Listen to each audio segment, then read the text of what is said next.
let's do something new. Yeah. So today's been kind of fun, right? Because, what's that? Another jump. Because I think the last lab was very much the same way, right? We jumped ahead pretty significantly from the lecture topics where we've been. And this class is just tends to be structured like that to like squeeze everything in by the end of the semester. We have to get the chemistry and all that. But today's been kind of fun, right? Because we did a whole bunch of miscellaneous topics. We talked about bridging things that we knew earlier to things we did last week in the lab. We talked about how to apply some of the things that we did in the lab to everyday life and to nursing. And now we also had the review for the exam, right? So we're kind of like graduating from basic foundational concepts into something different. And now, as the old saying goes, for something completely different, right? So this is a jump for you guys to go to electricity and a little bit of magnetism. We'll see how far we get in terms of the magnetism itself, but I want to start with the electricity, which is something that we'll probably do in lecture, if not next time, because we have our exam next week. At the very least, probably in two lectures from now, right? 2 weeks from now. So if you look at the lab handout, the way that it describes, and it starts with static electricity, I didn't love the way that it sort of comes out of the gate and expects you to know what it's talking about. I want to see if I can build up that concept, and that's kind of what we'll do a little bit, on the board or just kind of in discussion right now. Electricity, as described in that first section of the handout, as described in the experiments that we're going to try to run today, which by the way are also different. We're not going to be doing, if you've noticed, not every table is prepped, right? We're going to be sort of taking a grand tour throughout a lot of demos, and it should be a little bit easier on your brains today. Electricity is something that was discovered very long ago, right? And the modern sort of formulation mathematically and physically, the way we try to describe it, it goes down to an atomic level. And yet you don't really need the atomic level to appreciate some of the details of what we're going to see today. And even some of the things you'll see in applications, right? It doesn't always work this way. There are things which don't always have a small scale microscopic effect that leads to a big effect in a coherent manner. For example, you think about your own DNA, right? Super tiny molecules bound inside your cells, inside the nucleus. When do you ever come into contact with your DNA? Every cell in your body has the same DNA, even though they're differentiated in what they do and what they look like. When you change your DNA, it doesn't really happen, right? But if you go to the gym and you start to build muscle, you're changing your gene expression levels, right? And that's governed by the DNA. So you're expressing different parts of it at different times. And so something so deep and buried and microscopic within you is actually becoming activated by something very external that you would not think would interact with this microscopic thing, right? Other things are yet different. Even a simple example of ripples in a pond. When you zoom out, up in the airplane, ups and downs and those little wrinkles in the water tend to cancel out, right? So not everything is like this, but electricity is one of those things, thank you very much, is one of those things where a very small effect does lead to a sort of macroscopic, larger scale effect that we can observe, and it kind of really is just the sum of those things. A different example that might be a little bit more familiar from the things we're doing in class would be something like, your blood sugar levels, right? So you have this range, typically 70 to 110 milligrams per deciliter, and you can go below. That's called hypoglycemia, right? And that can be one kind of emergency. At around 60, 55 is sort of neuro issues, and then you can go way above too if you have diabetes, for instance, right? But you might fluctuate in here. You might fluctuate up and down, and you sort of have your normal baseline. You eat a meal, it goes up. You eat another meal, it goes up and down. Here too is an example of even small deviations from your baseline. They do kind of stack up. And that sort of tension, that sort of is the effect we're trying to observe, right? This sort of net effect. How much higher did you get from your baseline, right? Your baseline, or me, my baseline. Electricity is very much like this, in the sense that when you rub two pieces of like wool or another type of material against another, there's this buildup of charge that your handout talks about. And that buildup of charge is very microscopic, right? It's literally on the every atom level, right? But it actually builds up enough that literally 1 plus 1 plus 1 plus 1 adds up to a finite number, and you have this net effect that is big enough to observe directly from the microscopic, stacked up in a macroscopic fashion. So I'm going to try to do something a little bit different today, and I'm going to talk a little bit at the board, and I'll walk you around the room. We're going to go through a grand tour. We'll have a parade through not every single one of these demos. Eric has been kind enough to set up almost all of them for us that we have in the packet, and then some. But we won't look at every single one for the use of time. Before we do that, I want to give you a couple of examples of why we care, right? I started the very first day with you guys talking about Aristotle, right? And his physics, and why we do physics first in this class, why we do physics often as a science when we're teaching you these things. We talked about throwing and projectile motion. We talked about things finding their natural resting place, like the balloon under the water rising to the surface, and the marker sinking to the bottom of the ocean, right? So when we did this, we kind of had an intrinsic notion of why we cared, not just because of the phenomena he was studying, but the methods, right, that we were using to think about it. Here it actually gets better, right? Here you start to do things that are actually a little bit clinically relevant. A little bit less relevant when we're talking about throwing markers. That's why we use it as an analogy for things like blood sugar going up and down, right? Sort of a momentum and an acceleration, if you will, a position and displacement in there. Here, if you've ever had an EKG done, you know exactly what I'm talking about, right? As a matter of fact, your brain, right, our neural structure, our entire nervous system, the way we work and process information is almost purely electrical when it comes down to the abstraction that physicists use. Yes, there's chemical processes going on, and that's what gives rise to these electrical gradients and things like that. But the idea is at the abstract of thinking of the brain as a network of communication and information processing, you're talking about electrical signals, not so different from the wires in that sense that we're going to study today, right? This is not just true of nerve cells, neurons, but it's true of all cells. You have chemical gradients. If you've ever heard of the sodium-potassium pumps and ion channels in the cell membrane, right? When you're trying to pump charge in and out, as we'll see in a little bit, there is a tendency for charge to flow in one way or another, right? And you're working against that. And so every single cell, just to be alive, has to be able to pump charge essentially from one side to the other in a coherent fashion. What else? It's not just EKG, right? It's EMG. The stuff that I do with athletes, electromyography. So sticking probes in the muscles because, bless you, from the nervous system, the way that your muscles contract, we spoke about this in class today, right? To actually cause that contraction, that shortening of the muscle fiber, that's an electrical pulse.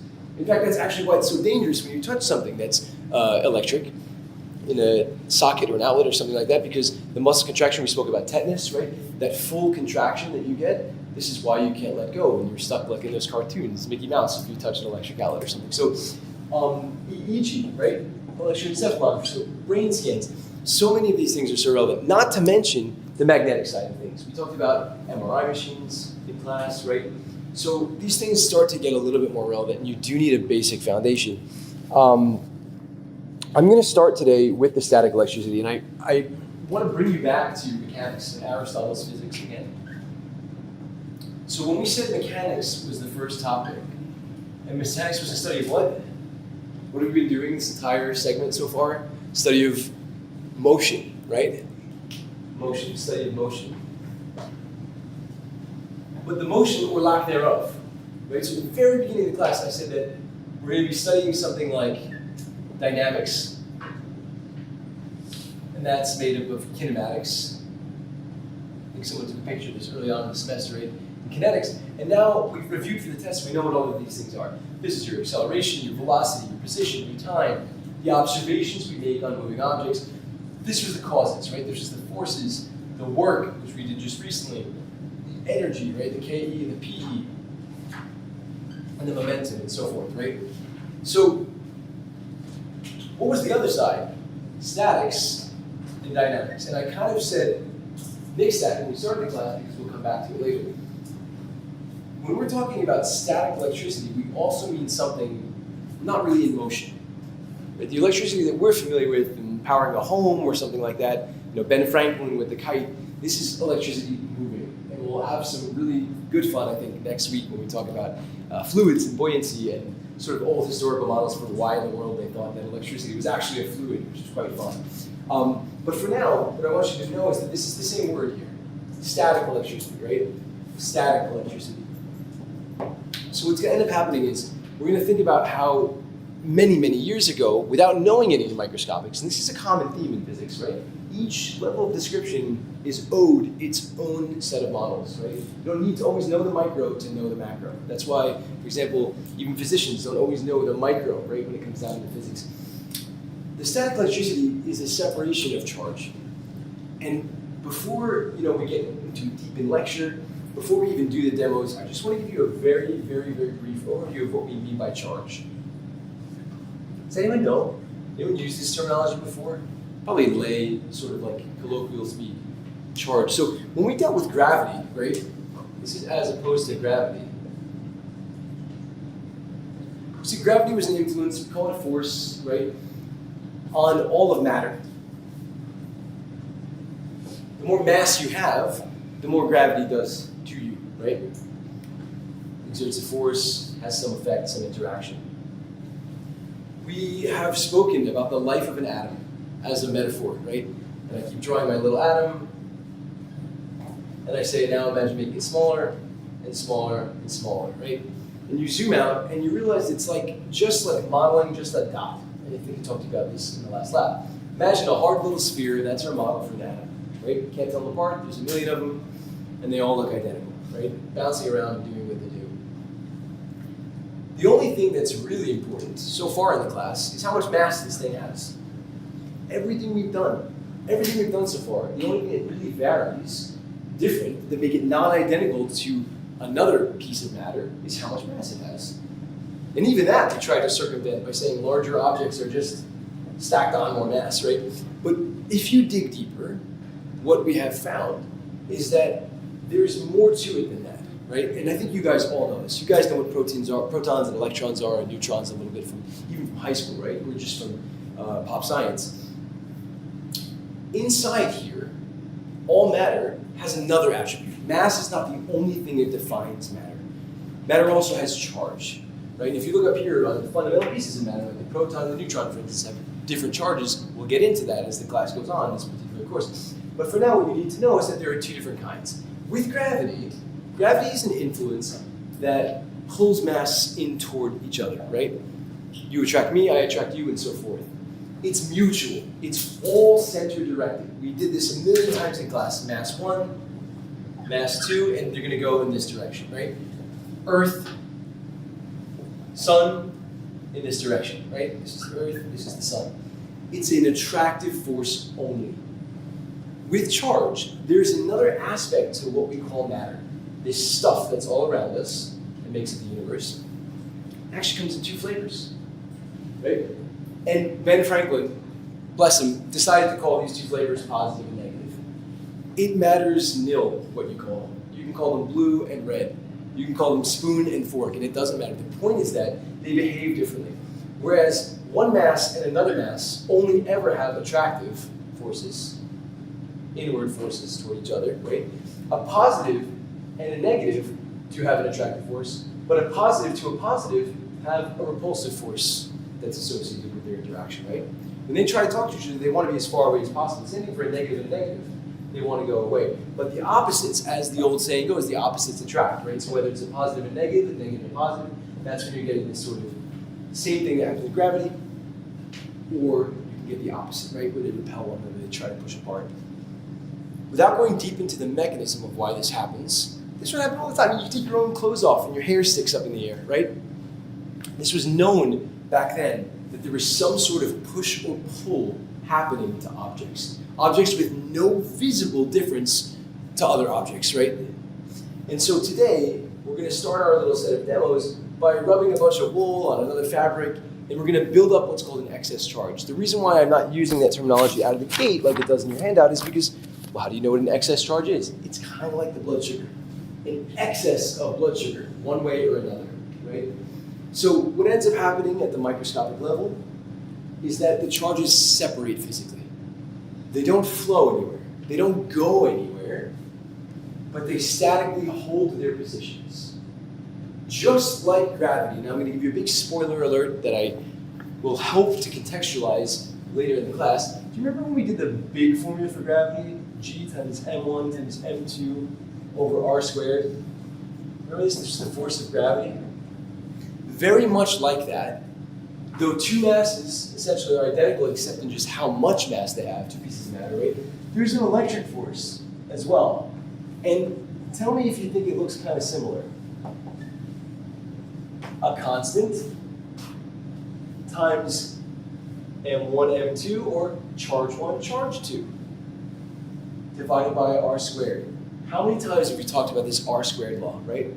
The dentist does your radiographs, they go further in the other room, and the further you are, it goes as r squared. So if I'm twice as far, I only get 1/4 of the radiation, right? We spoke about this with other types as well. So it's another r squared law, right? Just another r squared law. But this means that there's some interaction, some force, some push or pull. These are the directions of the forces, right, between pairs of charges. And when you rub enough, and that friction has a deep microscopic effect that causes the charges to separate but not come back quickly, not snap right into position like they normally would. These types of materials, it's hard for those electrons to go back. They end up separated in a static way. It's a holding pattern, okay? Imagine you got two dancers, two Lindy Hoppers, and I'm pulling on this person and they're pulling on me, right? We're pulling apart, but we don't go anywhere. That feeling of tension between us, that's what these charges feel. And when they're allowed to jump across the gap, they want to unite, okay?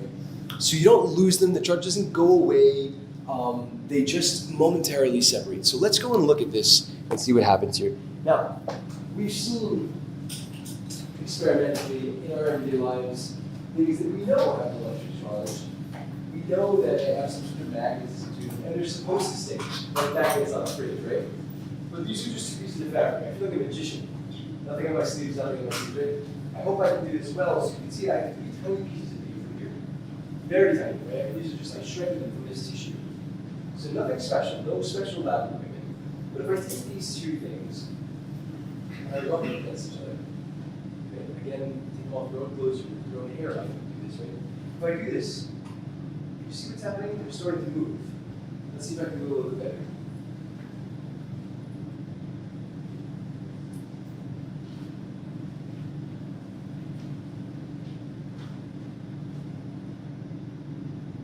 You see that? Now, depending on which one is charged one way or the other, I should be able to pick up these pieces. Then 5 minutes before you got here, and now it's not working, right? Naturally, as soon as we try to put it together.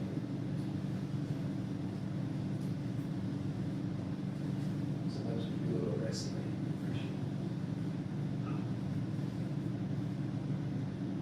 Okay? It's as if magnetic. This, if I pull it, look, it goes right there, it still sticks. It doesn't want to separate. Look at that. I'm catching it in the air. So there's nothing special about this material, right? Everything has charge. And we'll see this when we go down to the structure of the atom, right? We'll see this in more detail. It's really the positives and negatives are separated positionally, and they sort of have that tension between them, that push, that pull. The point of this demo is to show you that even normal materials can have this induced charge. Not everything, right? You rub two pieces of wood together, this is not going to happen, right? In certain materials, the electrons are more able to do this than others. So it doesn't happen with everything. Now, if I took these tiny little things here, these pieces of paper, and I tried to, say, you put this, I don't know, near a glass of water, right? Just plain water. Would I be like Avatar and I'd be able to raise the water and attract the water toward me? Why not? There's two reasons, right? I can think of two. Go ahead, maybe? Yeah, come on. Charge not strong. It's not strong enough, right? It doesn't do that. It doesn't want to pull apart in that way. As a matter of fact, water has its own rules in terms of what happens to the charges and how they separate before it's able to hold a molecule. You've probably heard that word before. Also, the mass is very large, right? So I picked a very tiny piece of tissue. If I tried to pick up this entire tissue, yes, it might have lifted slightly like this, but it wouldn't necessarily be able to lift the entire tissue. It is massive. And you have to remember that gravity is gravity, right? When you get down to it and you find out that the physics, as a matter of fact, the electrical forces that we deal with proportionally are actually much stronger than gravity, like tens, hundreds, millions, billions of times stronger than gravitational forces that we deal with at a fundamental level per unit charge or per unit mass. But here on Earth, these things are big and heavy, and so you might have something very, very strong. So you need to go to do certain things that actually are conductors of electricity. You've heard that word, we'll study it a little more. Something like this. So Here's an example of something called a Van de Graaff generator. We'll talk about mechanisms later, right? This is just a preview to get you excited, because you have physics, right? I might ask you if you don't mind just a little bit later. So this thing is an apparatus. I'll show it to you. I'll turn it around before I turn it on. It's not even plugged in. This thing is built to artificially separate that charge, right? To cause a little bit more of that sort of push-pull feeling, right? And inside it's got this little conveyor belt, it's got a motor, and what it does is it basically acts like one of those sushi conveyor belts, right? To pull apart and force the charge to separate such that there's a positive inside and a negative outside, I forgot which way it goes, right? But it sort of separates the charges on the surface of this device. That means the surface is effectively charged to a much greater degree than simply like rubbing a little bit comes off, right? I told you, in the case of electricity, it really does go down to the atomic level. You sum up all the numbers that are small, and they make one big number, right? It's like summing up a lot of change and making a lot of dollars. In this case, I can just generate dollars, right? So I'm gonna plug this guy in. If you're not afraid, because what do you think will happen if I charge this guy enough and there's another metal spinner near him? Now you don't know anything about conductors yet, right? And I assure you it's still static in the sense that although there's moving parts here, electricity. Yeah, electricity, right? We'll turn the light off, right? Okay. And when the light's back on, you see just a conveyor belt, just runs the motor through, and we'll try to see what happens, right? So on, plug in, speeding up. Okay. If I spin it faster, it pulls the charges apart harder. Okay? And this is much faster. Okay? Now, as a matter of fact, sometimes a little bit of charge that's left over. And so if I turn this off, I often have to be a little careful. See that? One last spark, just to make sure it's fully grounded. You can also do fun things. Let's see if this works. I haven't tried it yet. You can also do fun things with things that are not naturally charged. Again, this is making a charge, and it's pulling the charge in the other, right? So, actually, we turn it off. This guy off first. Okay. See, it's not dangerous, right? The charge is not moving. It's static electricity. There's no charge coming off this. It's just for the moment being pulled violently, right? So let's try it again.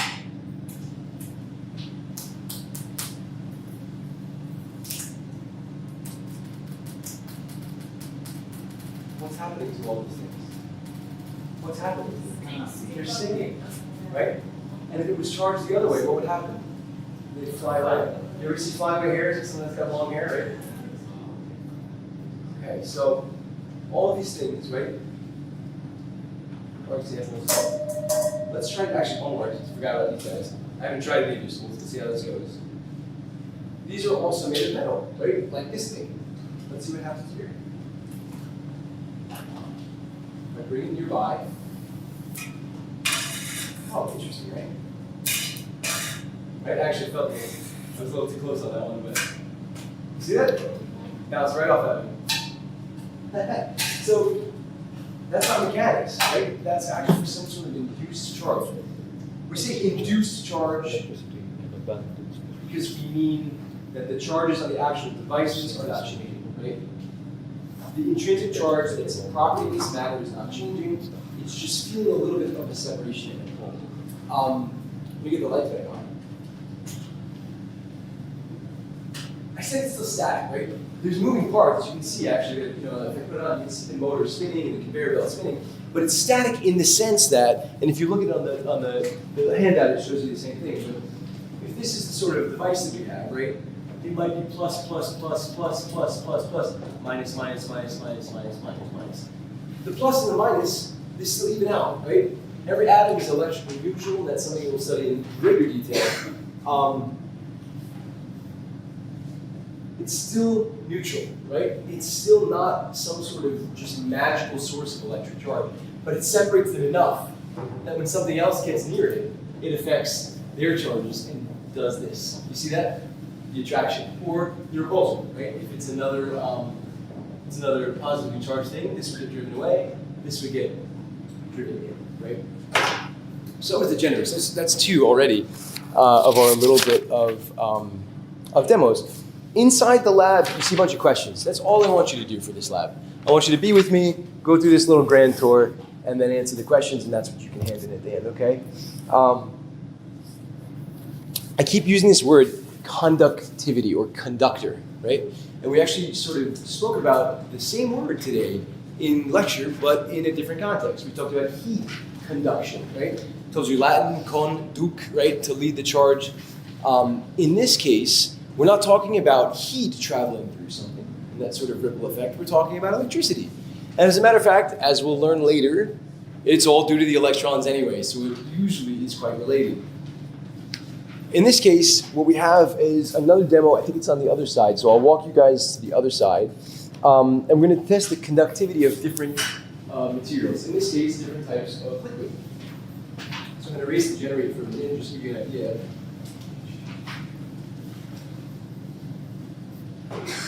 If this is static electricity, right, the charges are just held apart and they feel that tension, conduction is when the electric fields from these things can sort of propagate and move, right? Conduction, right? There's a catch though, which is to say that for this to be able to happen, you kind of need some sort of charge separation intrinsically in the material, right? Like I said before, certain things, just like they don't conduct heat very well, that wooden toilet seat in the outhouse we talked about in the physics example, right? Same thing here. The wood is not going to do much in terms of it's probably a curve before it does anything else. So here too, we need something that has a charge separation a little bit in order to do conduction. You can't just say that electricity is going to flow through anything, right? It flows through us. Why? Why does electricity flow through our bodies? Why is it lethal potentially for us? Anyone know? Let's find out why. Oh, sorry, go ahead. Well, it is because of our hearts. Yeah, the voltage across the heart. Yeah, exactly. Yeah, it's about the heart. But why does it happen in the first place? So let's see if we can walk around to the next demo over here. Let's see. I haven't used this one yet either, so let's see what's together.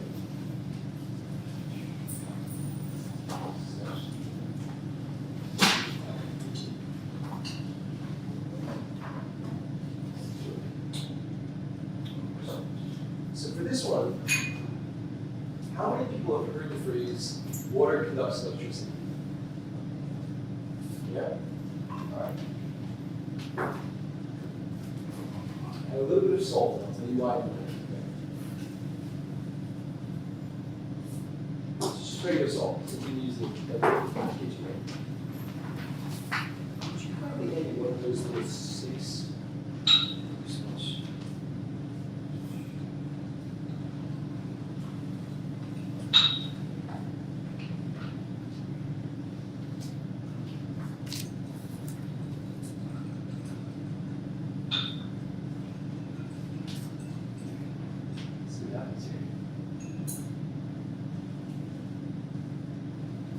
So if it conducts, what should happen here? What should go on here? Let's take a look. See what happens. Pretty bright, right? It's pretty dark bright. If I add more water, still going to turn on? Yes. But less electricity. There's so much salt in it. Much. So, what's another word for salt in a clinical context? Sodium. It's the proper name, yeah. But what is salt? What function does it serve? What are the functions it serves in our body? Also, what are some others? Yep, yeah. Potassium, magnesium, even calcium, right?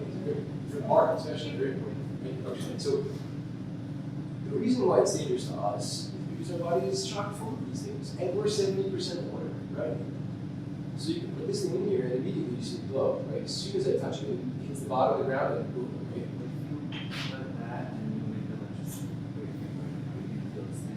Yeah, you should feel some current, right? So now I'm going to put some more water in here, but I'm taking it from this bottle. Why? Distilled water. What does distilled water mean? Yeah, exactly. Water without free ions. Now, water is a polar molecule, which is a little bit of separation at the molecular level. But at the end of the day, it's neutral.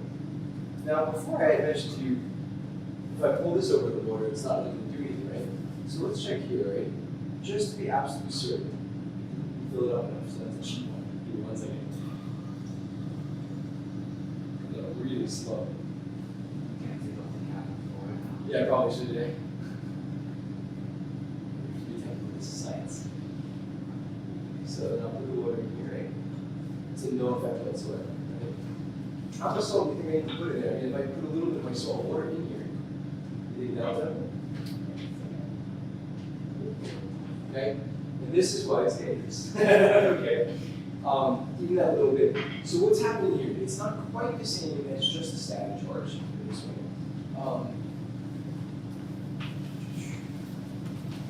What is salt made of? What are the two elements that salt is made of? NaCl. NaCl, right? Sodium and potassium. I'm sorry, sodium chloride.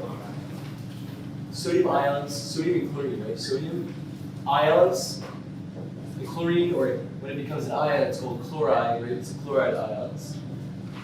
Na and Cl. This is the normal formula, right? NaCl. But when they separate, if you know any chemistry, right? This is Na plus and Cl minus.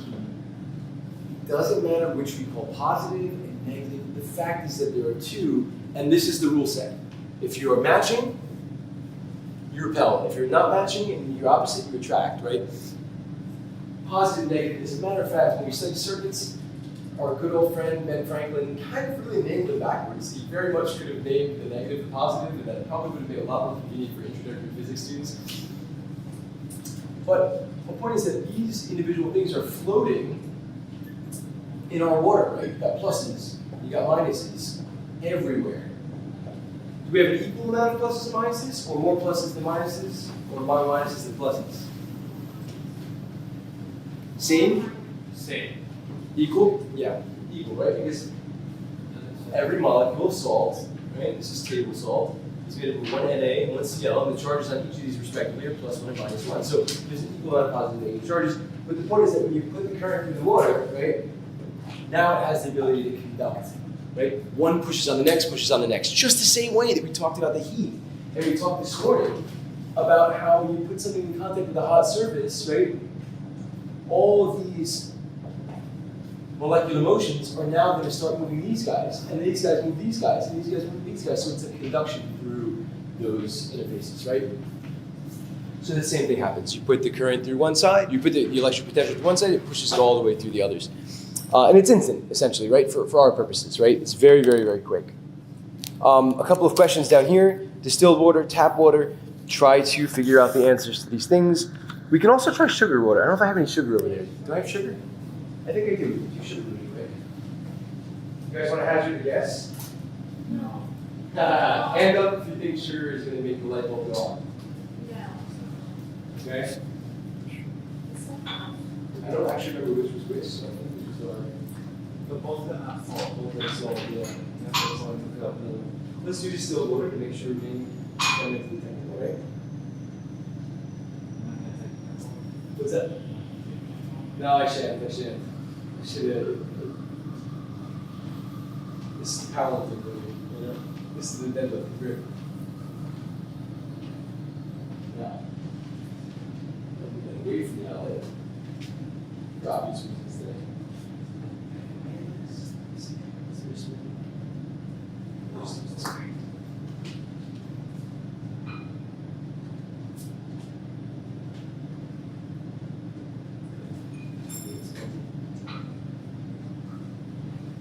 All right.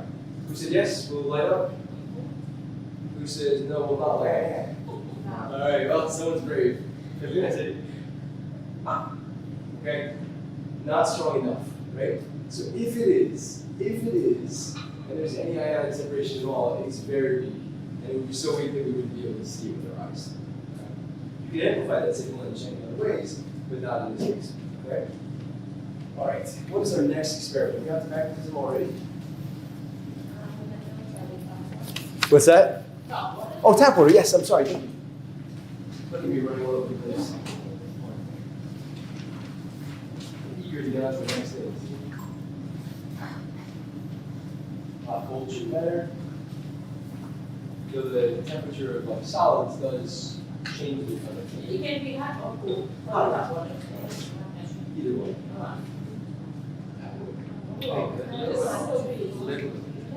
Very tiny bit. You see that? I don't know if you can see that. If you're very, very tiny, right? So why is that? Why is the tap water a little tiny bit of brightness? Because there's impurities in the tap water. So the lesson learned, right, is that when you see the phrase water conducts electricity, within it it's like contaminated, polluted ions floating in the water will conduct the electricity. Right?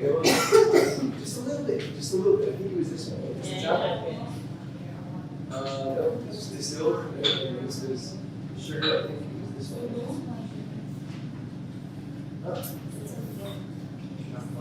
That would be why. Oh, it's not Talk about supplying a maybe with something. Sugar. No, it's salt. Yeah.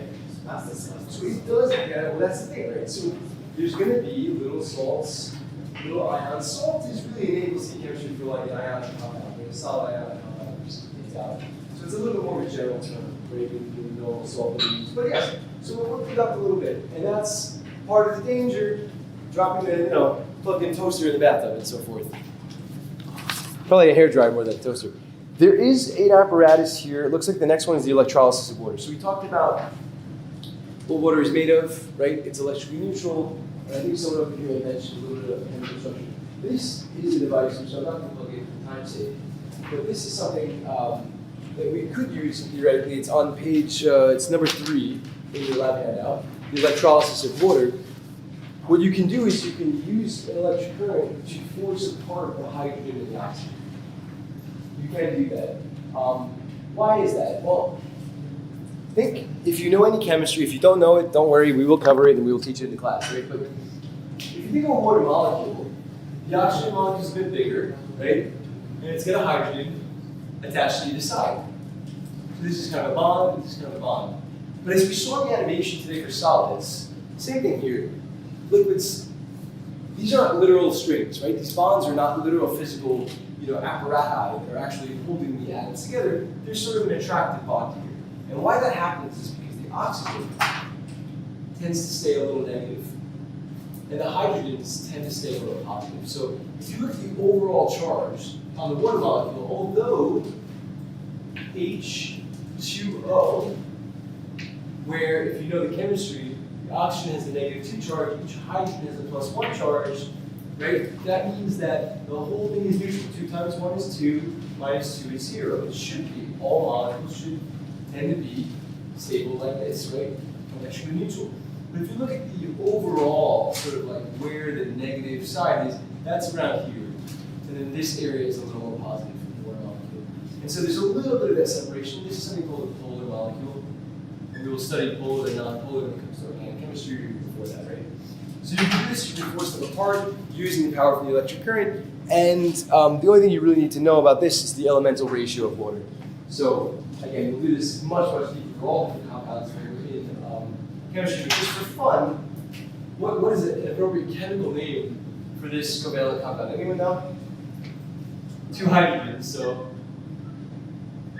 dihydrogen monoxide. So if you want to freak out your friends at home, tell them that your teacher played bare hands with dihydrogen monoxide today, and you've been drinking it ever since. All right, hydrogen is 2, oxygen is 1. That's what's in the lab handout.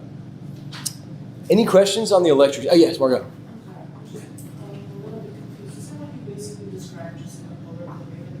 It is, of course it is, yes. Exactly. But I was saying that in theory, like the mechanism with the electrolysis, you can actually force them apart, right? So normally what happens is that there's like an induced charge, right? You sort of have a little bit of attraction happening here.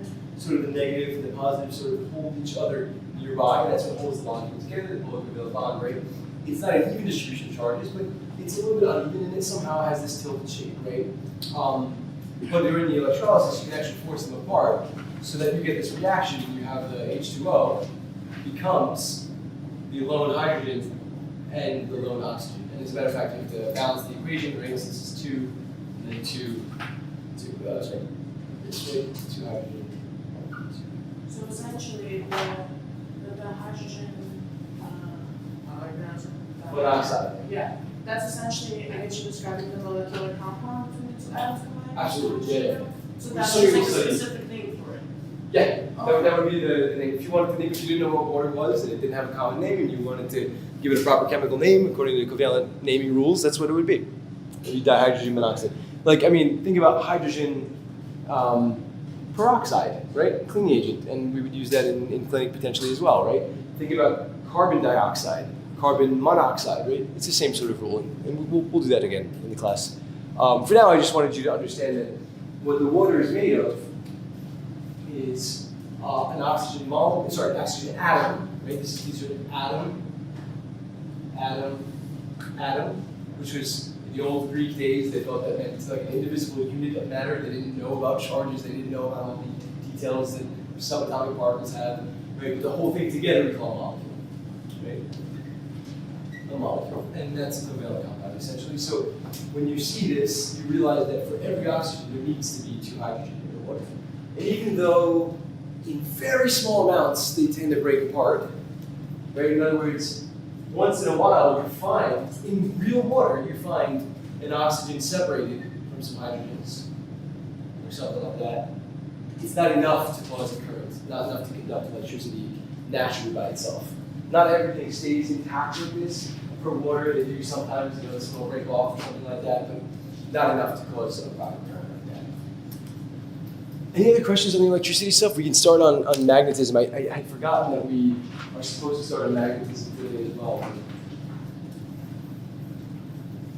So magnetism is a little bit deeper even. Magnetism is not another property of matter. It's not like matter has mass, it has charge, and it also has like a magnetic effect. Magnetism is actually essentially a quantum effect, right? Magnetism is an effect that happens because of the electric structure of the atom.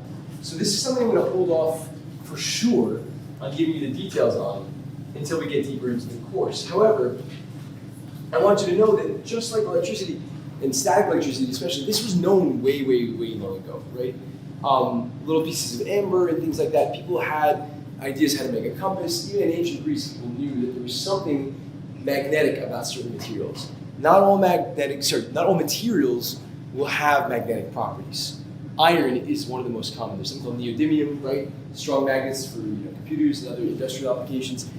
Iron especially is the most common example. And even not all iron is in a condition that it can display magnetism.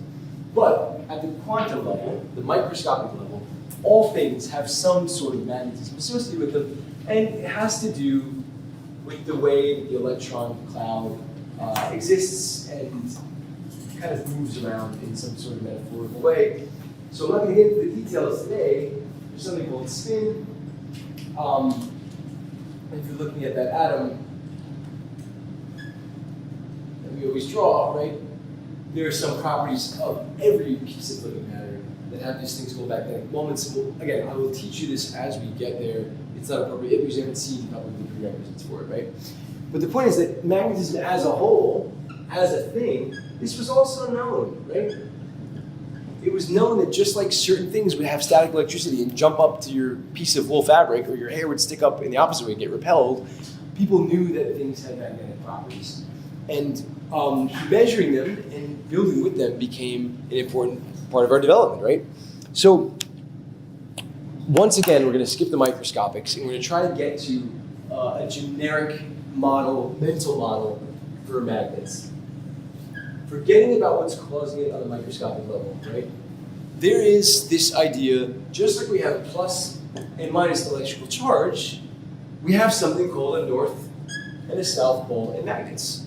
You might as well have called them white and red, right? Or toe and finger. It doesn't really matter what you call them. The idea, it doesn't even matter which one is north, right? We have a magnetic north on Earth, but does anyone know about the cheap shot that would be to call that the real magnetic north? every million years or so, the Earth flips its magnetic pole because the iron churning in our core flips the magnetic field in the opposite direction. So north is north as we think of north, but in space, of course, there's no north, right? I think we just have a globe over there. The north that we think of on the Earth might as well be upside down, right? So north and south don't really have a meaning. It just means like this does, that there's two different parts. We're going to learn about something called the electric field. If you looked at the electric field between a negative and a positive charge, you tend to draw it like this. Okay, you tend to draw it like this.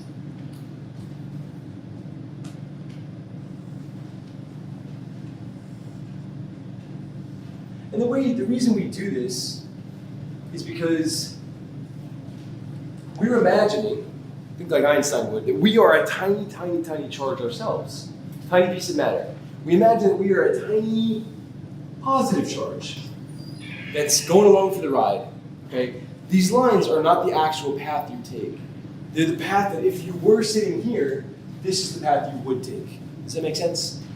Why? Because you'd be repelled from here, and as you're getting repelled and sent away, you wouldn't just go tangent at a constant velocity. You'd be another force on you, according to Newton's law. So you get pulled down. You get pulled down in this direction, right? And so you get pulled toward the negative. At the end, you'd smack into the negative and you'd stick there, right? That's what a positive charge would do. So the field lines are just a map to help you understand, almost like in a contour map or an elevation map. You're just trying to understand what would happen. In fact, if you were here, your field line would go that way. And if you're here, your field line would go that way. Notice it's not symmetrical. It's kind of all pointing to the left. If this was a positive charge, you would draw the same thing, except it would be repelled on both sides, right? So electric field lines are just a way of keeping track of what force you would feel if you were sitting right there at that point. Similar with north and south poles in a magnet. If you were a magnetic material, right, magnets have a similar rules to positive and positive charges. If you're north and north, you repel, right, away. Same thing if you're south and south, just like a positive and positive electric or a negative and negative electric. If you're opposites attract, right? North and south or south and north, coming near each other, they attract. Again, notice that gravity, the only thing it can do is attract, as far as we know. But these things can do both. The magnetic fields look a little bit like this.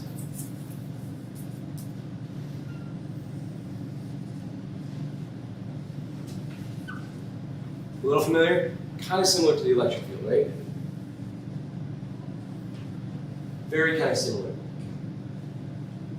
In fact, the further you go out, same thing's going to happen. You're going to end up right back in the south.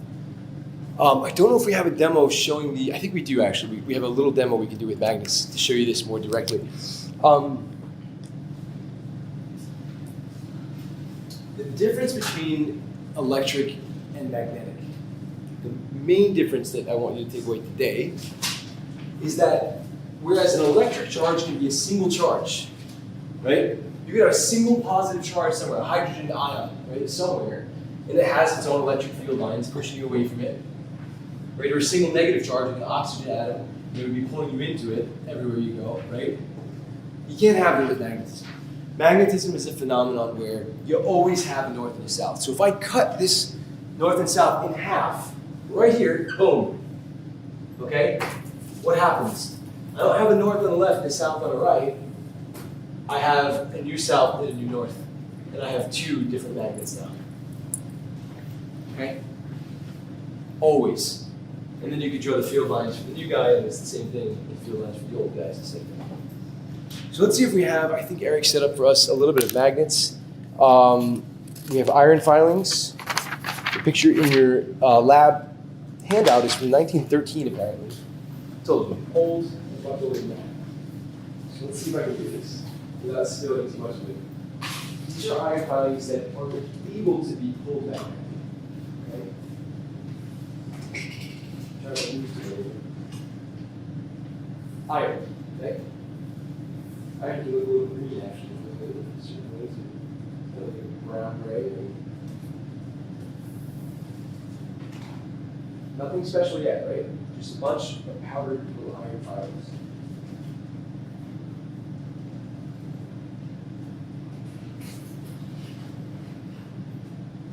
magnets, several magnets. Look at that. It broke in half. And it's still attractive. Why? Because when it broke, it had a north and a south side. Now it has a north and a south and a north and a south. But what happens when two opposites come near each other? They attract. Look at that, how convenient. So, if I take this thing, the right side, my right hand is holding what's we call north. Again, what we call positive, we call negative. It doesn't really matter. We call that the north, right? It's the one where we say it comes out from and then it comes back inside. If I place this here, I don't know if you guys can see very well. Of course, you're going to pick up the iron ions, right? What's crazy though is if I jostle around the paper, okay, what does that look like?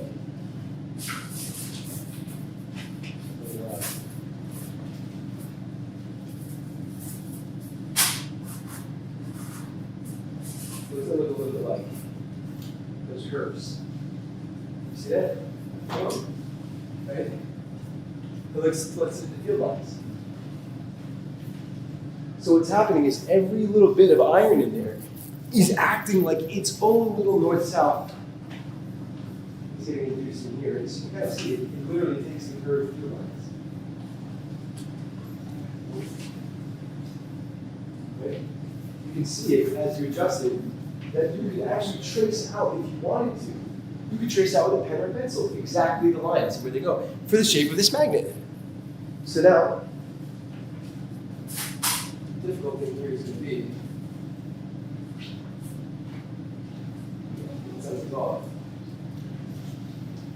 fix this later. You have to just sort of magnet something, right? But let me see if I can play with moments. These guys. I mean, look at them. Right? These are much stronger magnets. To the point where if I do this, stronger gravity, right? It can literally pull it right off the desk once it gets close enough. Right? We'll look at forces like this later in the semester. Forces that are so strong when you get close. This is 1 over r squared. If I go twice as far, it's twice as big. If I go 10 times closer, boom, 10 times. Right? Did you see that? Right? It's right here. Good luck. Good safe travels. Right, so you guys can use it. Let me look at this. Immediately pulls me apart, right? So if I have a couple of students that make sense? So now you could do the same things. You could draw those field lines. In this case, those magnets jump immediately, right? So powerful to listen off the paper. You'd be able to see the same things. The path they take, you'd be able to trace out those two field lines. How is this working like this? Because these both are north-south, right? Now look at these guys. I will tell you one detail about the origin of magnetism. Let's just say that every little atom, every little electron flying around in there has its own magnetic influence, right? And it's also subject to the influence of the magnetic field of the Earth and all the other things around it. If it's got an okay magnetic field, if you go to an MRI machine, you can't even bring metal inside, right? Even not iron, right? Why? Even if it's not going to fly across the room and take your eye out, of course, this magnet is so strong, it's going to induce moments in these metals, right? You have these cute videos on YouTube you can see where they put a metal like this, sheets that up, and it won't fall down. In the presence of the magnetic field, even if it starts to lean, it goes like this and starts to slow down to the point that it stops. If I push it, the magnet resists going it the other way. And if I push it this way, the magnet resists going it the other way. So very dangerous. If you're ever going to go and you look like that in an MRI machine, it's going to leave it all outside. They keep it upstairs or something like this. Okay, now, using the small guy, the detail I will offer you today about magnets is that every little thing that has its own little magnetic sort of moment, M-O-N-E-T, like moment, every little moment has to line up. Even when it's iron, which is a so-called magnetic material, magnetic materials are magnetic because all those moments are lining up in the same direction at the same time. You want to ruin a magnet? Throw it in fire. If it gets hot enough, the average kinetic energy of all the particles start to shake and move around. You saw that this morning in the heat, right? And they end up in all different orientations and directions. They no longer end up lined up. Cool it down, hopefully it'll go back in line and all of them will be lined up again. And that's just, again, like electricity, one of those examples of a thing in life, in science, and physics, where a small effect at a microscopic level really does add up to the same thing you see, just on a larger scale. So let's take this little magnet. If I bring it here, these guys, what do you notice happens to the magnets in the vicinity? They all, not only are they moving, bring it stronger. Look at what I'm doing across one color. So maybe hold it up, do it yourself, and show it does.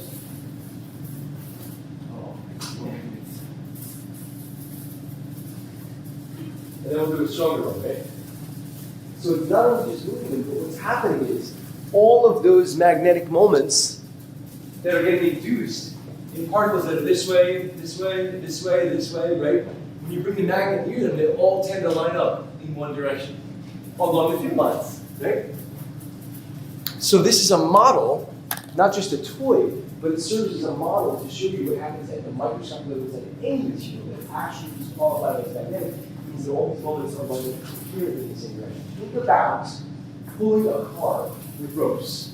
If there's ropes on all sides of the car, we all pull the cars going nowhere. Right? Maybe pull a door off, we're pulling the car forward. But if we all angle our ropes toward the front, around and the front bumper, pull all in the same direction, the car goes. Inside your muscles, the same exact things are happening. The first 6 to 9 months, you do strength training, we talked about powerlifting competition. The first thing that's happening is your brain is learning to coordinate the angles that you're trying to build from the neural drive with the lineup of the fibers of the muscles. It's inefficient when you ride a bike and you're wobbling, but if you can get them all to line up the right way, pull, say on your biceps muscle, we pull your arm this way, in a coherent fashion, then you can pull a lot easier, right? So same thing here. You're lining up. You're trying to get stronger right now.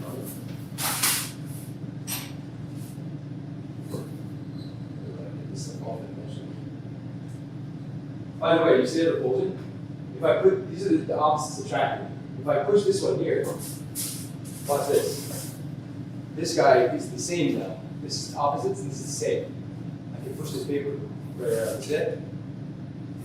I don't understand. You know what I'm saying? So, say this is north, this is south. This is kind of north and that's south, right? In order for that to contract. But that means this is north and that's north. So if I put two north near each other, watch what happens. Oh, okay. Push it right away. And it pushes it away so far as it spins, what happens is it's spinning away. This one's getting closer, but it loves that one, so it attracts. So let's see if we can do it here. Doesn't that kind of like the blue lines going around? You can literally see the exact direction where all the lines are going. See what's up? And the curves, the curve right there? It literally traces out the lines, so you can see exactly what's happening. Now, if you have an intermediate place, right, like something where in between the lines, you literally see the curves.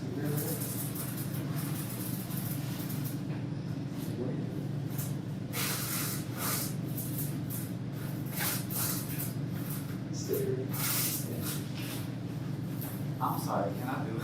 One more time, yeah, sure, of course. Use the strong one. Yeah, strong one. And any of these would work, right? It's always not a north and a south. Even if you break it in half, you break it in a quarter, it's always going to have its own north and south. So that was the problem on page number 4. Why does it make a line between the magnets? So it makes the line. Where is it? What? It makes the line like right here. It's connection. Oh, yes, yeah. So it's like there's the field lines in this. I'll try to show you. This is a curved magnet, right? It's not a bar magnet like we had before. This is like a big curve, like this is C-shape. It looks like Pac-Man. So what's happening is, in addition to, say this is north and this is south, right? Going around and having these curved lines, which we saw a moment ago, on the pins. Here, unlike the bar, which is going along the metal, here there's a gap, right? There's a gap, and if you were in here, or here, or here, you would actually feel magnetism as well, right? You could actually move now. It's not like you're along the bar in the metal. You're just up in the air. So of course, you would have a field line that goes north to south. And that's what's happening. It's technically attractive, they just can't. Yes. I mean, if that magnet was built poorly, or there was a hinge here that could open and close like Pac-Man, right? This thing would collapse because the north and the south would hit each other. They want to come together. Right? Bunch of stuff in modern movies like, Batman Begins and Marvel's Avengers, like a lot of it uses this sort of like, magnetic motifs and stuff like that. But also technology. They can do a modern art, like make magnets and then make like Yeah. in the outline. That would be beautiful. Alright, cool. So I'm standing here now, and I want to show you. Do you have a generator in your book? Generator or no? Okay. This is electromagnetic induction. This is getting way far into class, right? The spoiler for physics, after Einstein came along and studied some of this stuff, is that electricity and magnetism turn out not to be two different phenomena. They're not two different properties of matter. As I mentioned, magnetism kind of really comes from the electron behavior, right? So electricity and magnetism are really just two facets, two sides of the same coin, right? This is a consequence. In every probably motor you've ever seen in the world, or even when you have a generator like for a house, like a failure or something like that, it comes from something called electromagnetic induction. And induction, not reduction, not seduction, induction, right? Induction, induced current, induced magnetism, same thing you said before. Now, conduction, induction, is when there's response, you elicit a response in the material, right? From some external influence.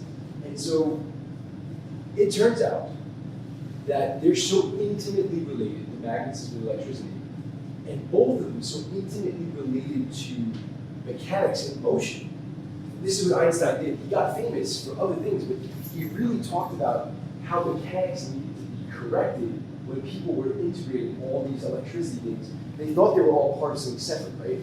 It turns out that if you can move a magnet, like a bar magnet, like this guy, inside a coil of wire, right? If you continue to move it in and out, or in any direction, traveling in and out along the axis of the coil, you will induce electricity in that coil. Magnetism, moving magnets make electricity. So there's actually an electric field associated with the magnet moving. Probably was discovered the other way, I can't remember off the top of my head, but moving electricity around a coil actually creates a magnetic field. So if you have a magnetometer or some sort of like, detecting device, you notice that even in any coil of wire, like an electric outlet or something like that, there's typically a small stray magnetic field that's causing. But the same thing works in reverse. It works so strong in reverse that generators are a thing. By turning a magnet, which you can't see, inside this coil of wire, which you can't see, this copper wire, I can create electricity. That's a little bit of a chance to get it going, right? Nothing yet, nothing yet. I push it pretty hard though. You see that? Let's show you the other side. So yeah, it's super old mess. I can power this light bulb purely with the mechanical motion of my effort, right? Is that? See that? The light bulb's turning on, right? Same as the principle for generators. This is essentially the principle of generator, exactly. If you had a water wheel and you're constantly turning, it makes like essentially like almost like a turbine, right? Continuous motion, and you induce a current that because moving magnet throughout, you can do hydropower, right? Also just solar the wind. Right, no? Like a motion that air has what makes the electricity. You can turn it, and then you have this motion of the magnet. You can have induced electricity. So it's not free, right? It comes at my own burning my calories to do this. It doesn't come free from the wind either, but those currents are stray. We might as well use them for something, right? As long as we don't interfere with the environment too much. This is an actual electromagnet. I'm not going to plug this one in because I've used it before. But the idea is that you can do so much with it. Let's try this guy. I think this might be the most fun one to deal with. Who's back? Will everybody? Somebody else? Can I ask somebody to move this back a little bit away? Oh, that's cool. I'll move it up. I'll just put it inside later. I think I'm okay, yeah. So this guy, this is like a little, you ever hear the maglev trains saying like Japan? You don't run on a track, it actually runs with magnetic levitation, right? This is one of the applications for, electromagnets, basically. So I turn it on, and when I press this button, it's going to use electricity to swirl around. It's going to put the current through the coil, and it's going to cause that to happen. And from here, we're generating electricity, moving the magnet in the coil. So electricity that wasn't flowing in the coil, the electricity wasn't moving in the magnet before. Now it is. Here's the opposite. I'm putting electricity coil, so naturally it forms magnetism. Right, ready? Watch this. This is magnetic. This is magnetic. The little repulsion I did with those two magnets coming near each other, okay, it induces a magnetic field in here. And when it does, the two repel violently. That's what we get. So you think about it, there's no moving parts here, right? There's no launch device, there's no spring. Yeah, it does. So you can sound a little bit, right? So this is the opposite. You have both ways. You can induce electricity with magnetism, you can induce magnetism with electricity. If you have both, anyone see a problem or a weirdness with that? You can induce electricity with magnetism, and you can induce magnetism with electricity. Does it kind of sound like it's going to keep going on? One's going to stimulate the other, the other's going to stimulate the other, and it's going to keep going back and forth? I promise you today that I will tell you in this class what really is radiation, and electromagnetic radiation is exactly that. When you have a magnetic field stimulating the electric field, they're both vibrating in a certain way compared to each other, and they keep going, right? As a matter of fact, you can even draw it. I can mime it for you. When the electric field is oscillating like this, going up and down, and the magnetic field is oscillating like this way, then you have electromagnetic radiation going in this way. It's kind of like a little snaky thing that happens like that. It's called the right-hand rule, actually. We go in the other direction. But the idea is that you can have both happening. And it's not an infinite power source. This is not perpetual motion, right? There is something to it, and we'll try to understand what that is. There is an energy constraint. But the idea is that they do influence one another, and they really are part of the same thing. So all of this is just things that were discovered throughout history that ended up being special cases or little pieces of, static pieces of something much, much bigger. And like I said, you saw this in class the other day. Light, visible light that we can see, ultraviolet, infrared, microwaves, radio waves, X-rays, which are relevant to you guys, and even gamma rays. These are all types of electromagnetic radiation. So in some sense, an X-ray is just light that your eyes can't see. We just didn't evolve and adapt to see that. We talked about light and matter in the eyeball today, right? The types of energies that resonate with those chemical structures in our eyes after we receive the light that actually gain that momentum, sort of like interact in some way, and we've adapted to see certain colors. But in some sense, a gamma ray, or an X-ray, or a radio wave, or a microwave is really just a different color that we can't see. All right, what is the next one? All right, so we talked about the electromagnetic induction.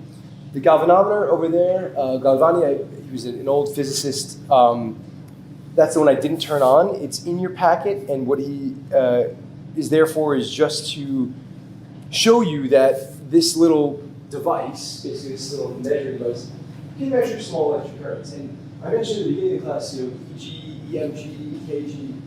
It was because being able to do this, the technology behind this that can actually turns the needle when that magnetic field is in there, right? That's what was when the electric field was there, the current. That's what ended up giving rise eventually. It was adapted to make this technology. It's actually measured in our bodies, right?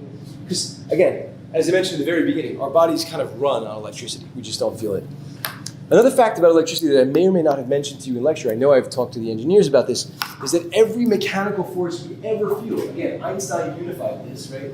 But every mechanical force we ever feel at the end of the day is actually an electrostatic force. How is that? Well, when we do the structure of the atom, you'll see that the nucleus is so small. Just like those gas particles are mostly empty space, atoms are also mostly empty space. This thing is like so small, the nucleus. It's so far from the very first electron. This radius, like right here to the first electron, is like, God, it's like 10 to the 5th. So if you had something the size of a ping pong ball, and this was your nucleus, you have to go a mile, like to Coney, basically. You'd have to go to the water to see the first electron.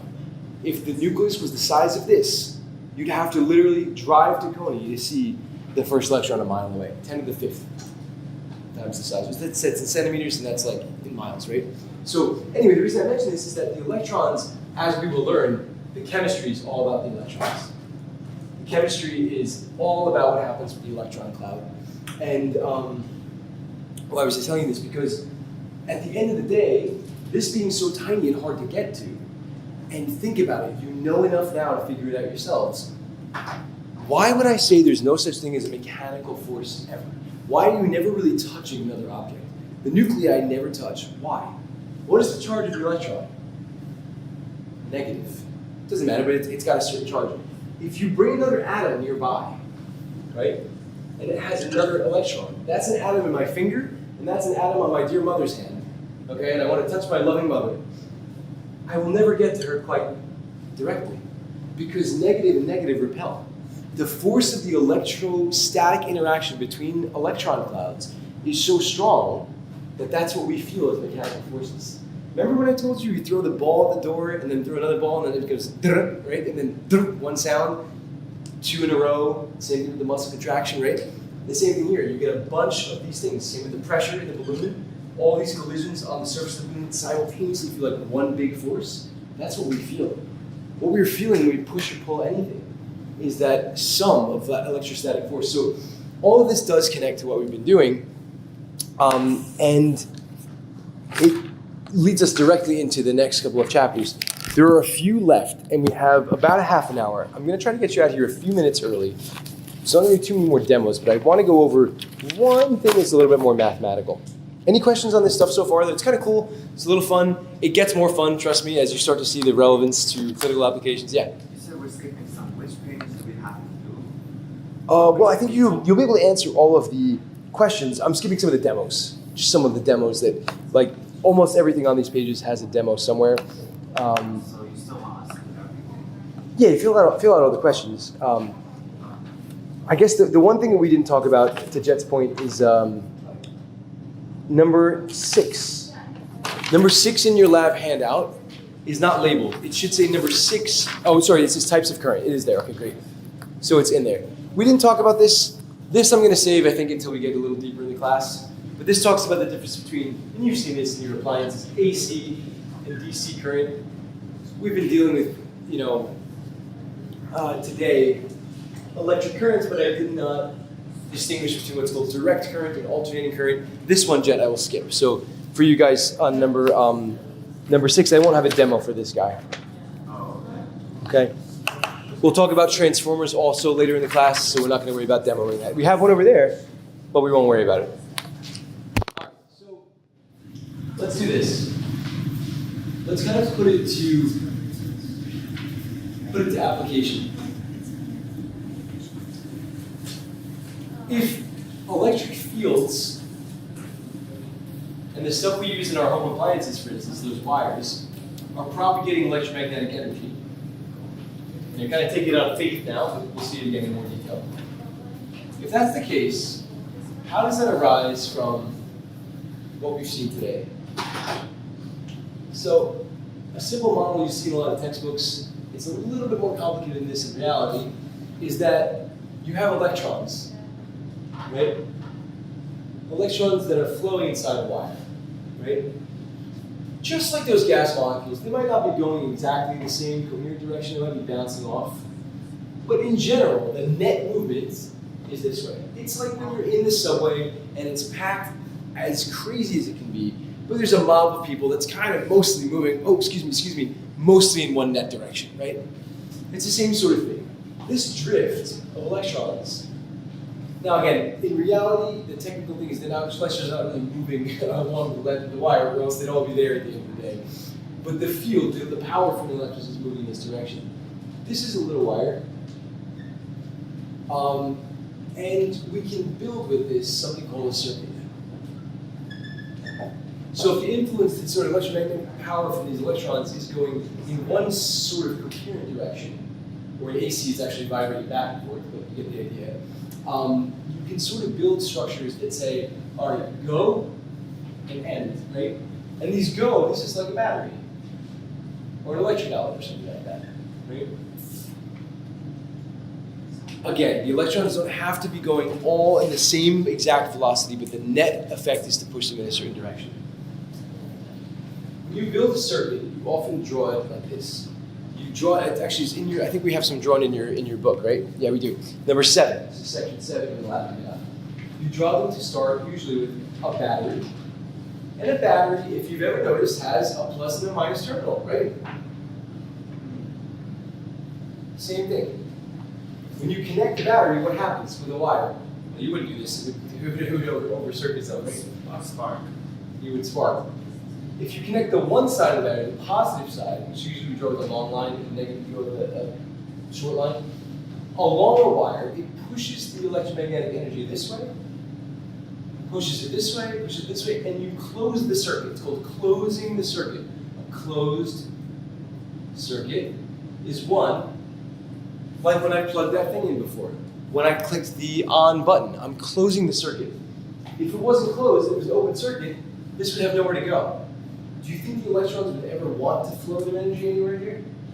No, it's just essentially grounded in the air, right? So when you close it, it has positive repelling negative, right? Now Benjamin Franklin is to thank for this, right? Ben Franklin of, US fame, getting shocked with a kite, that was the idea. He said it was the positives that move. They get repelled and then they want to be attracted to the negative. In reality, we know nowadays it's better to think of it as the electrons, the negatives are what's moving. Not a big deal, you just change the sign. Or in your mind, you can change the direction, right? You can imagine that in reality what's happening. If it's not going this way, it's actually going this way. But that doesn't affect what we're going to do here. What we're going to do here is we're going to try to understand very, very briefly. This is something we're going to spend tons of time later doing practice in the classroom, right? So this is not something you need to memorize in this particular class for forever, right? But just to do a few practice.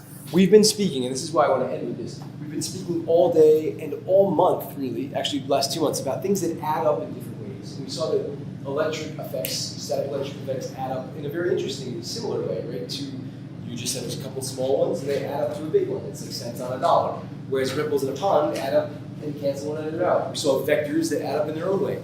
Here's something that we're going to learn today. There's something called resistance in these circuits, and I'll explain what it is in a minute. And it adds up in one way if the circuit is arranged in a certain configuration, and it adds up in a different way if it's arranged in a different configuration. What is resistance? Remember we were talking about pressure, right? And we said hitting the walls of the container, we talked about blood pressure and everything like that. Well, I mentioned the electrons are drifting that way, right? They're also hitting each other.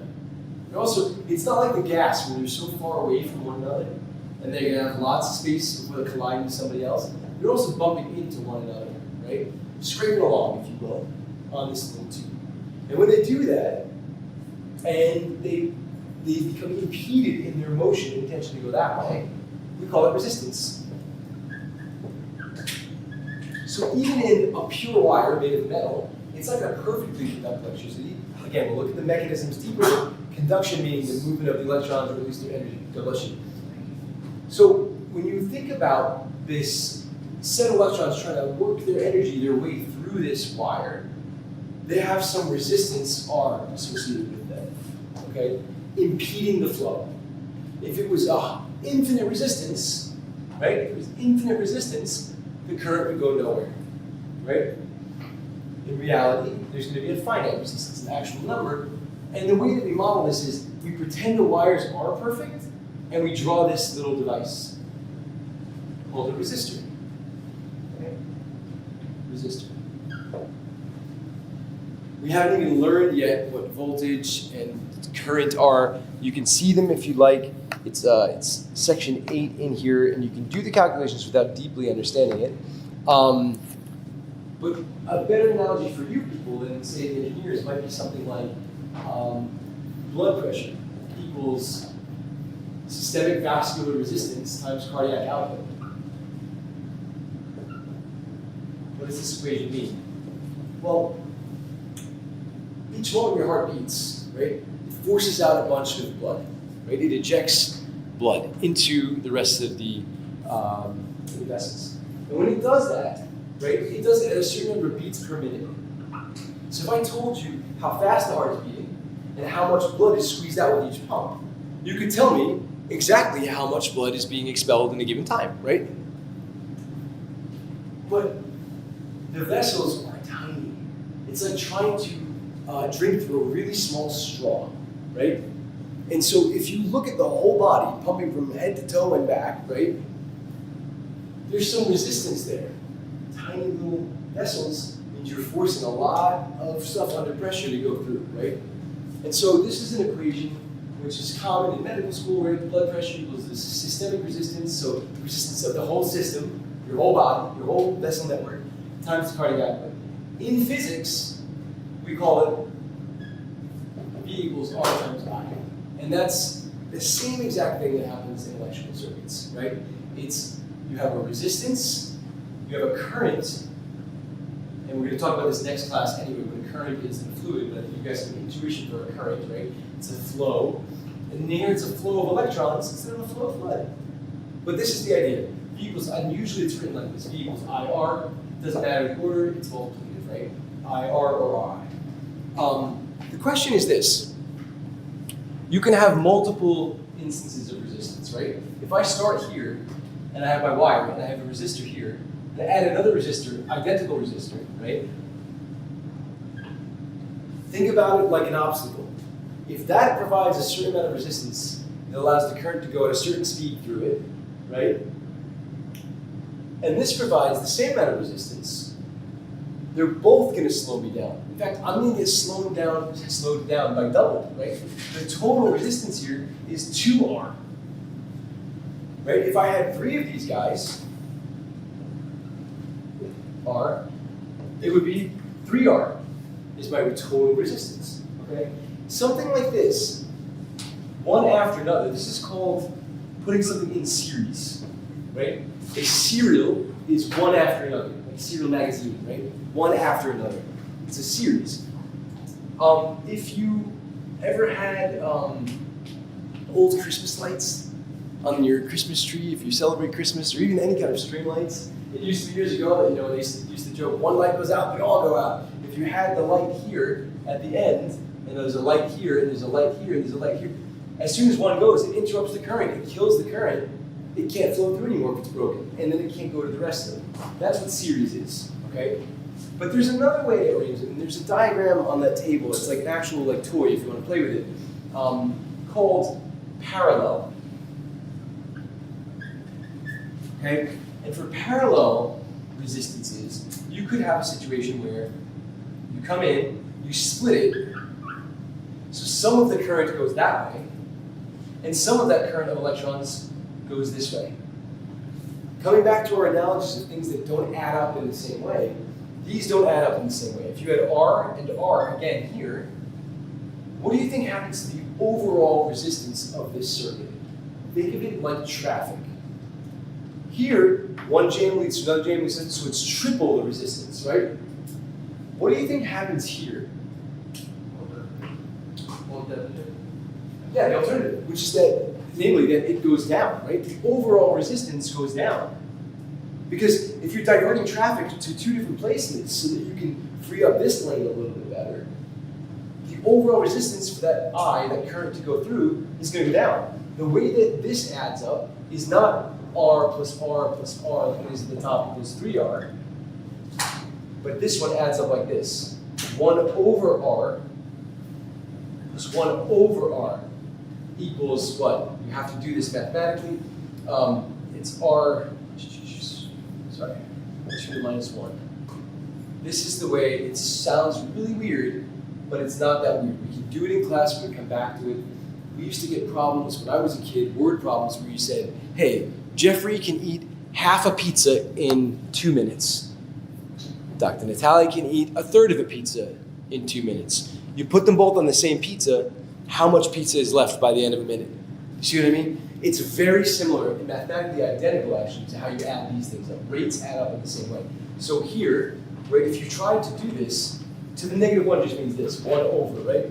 1 over all of this. So if I tried to do this by hand, right, how would I normally? I would try to get a common denominator.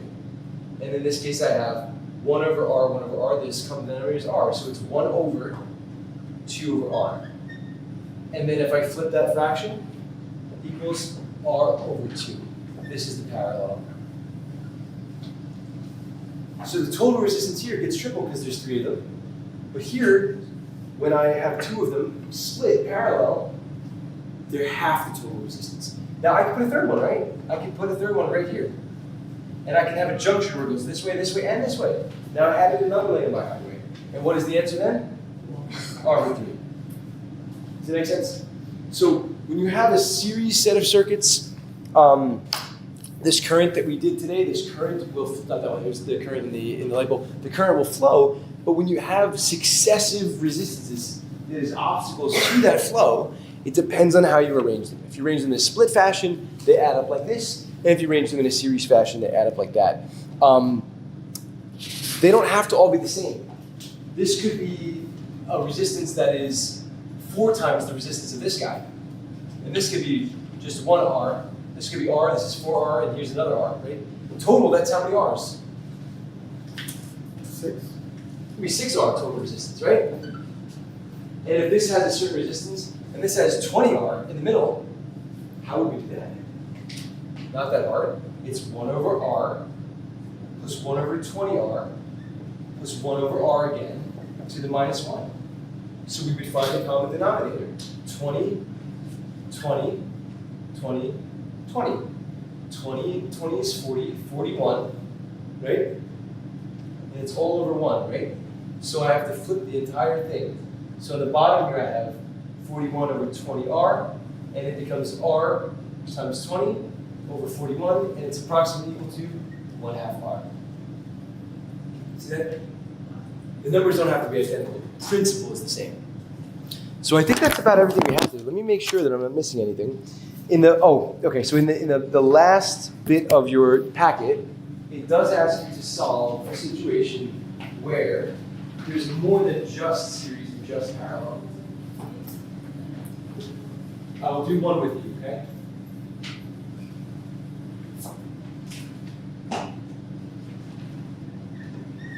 We have one here, and it's split, okay? It goes 2 ways around.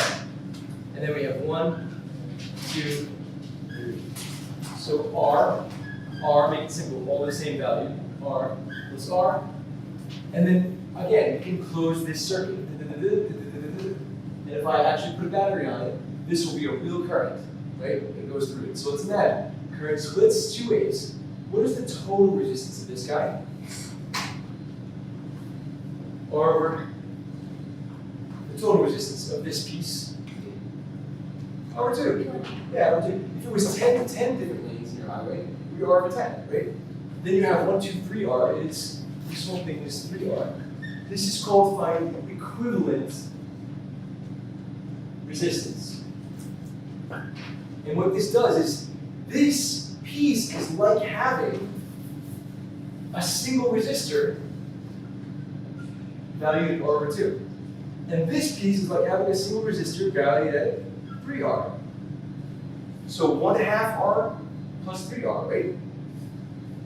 1/2 plus 3. Putting this into 6 halves, because that's what 3 really is, right? 6 and 7 is 7 halves. 7 halves R. And 7 over 2, of course, you can divide it. And what are you going to get? You get 3 and a half, right? 3.5. So, yeah. Can you explain how you got 1/2 again? Yeah, of course, yeah. So essentially, let me try to get the green mark. It's a little bit more easy to see, I think, from far away, especially. I get the 6 over 2 is the 3 to the right. Okay, sure, yeah. So this was my original, and I turned it into this, right? So let's go back to the original for a second.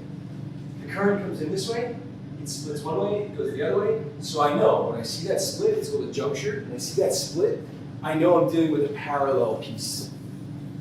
A piece of circuitry that's parallel resistors. In parallel, you get 1 over R plus 1 over R. In general, it doesn't have to be valued at R. It can be 1 over R1 plus 1 over R2, whatever, right?